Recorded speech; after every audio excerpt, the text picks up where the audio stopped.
మనకు కింద నడుము లూజ్ భాగం అయితే అయిపోతుంది. ఇప్పుడు వచ్చేసి మనము షోల్డర్ అనేది ఏ విధంగా మార్కింగ్ చేసుకోవాలనేది చూద్దాము.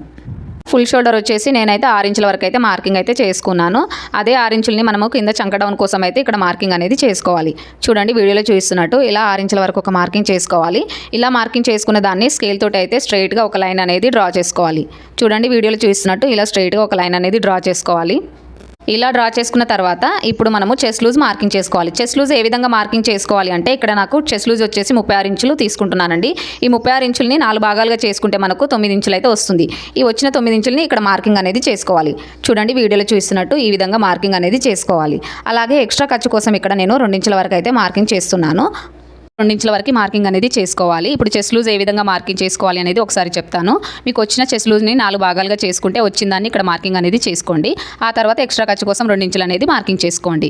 ఇప్పుడు మనం మార్కింగ్ చేసుకునే విధంగా దీన్ని స్కేల్ తోటి స్ట్రైట్గా ఒక లైన్ అనేది డ్రా చేసుకోవాలి.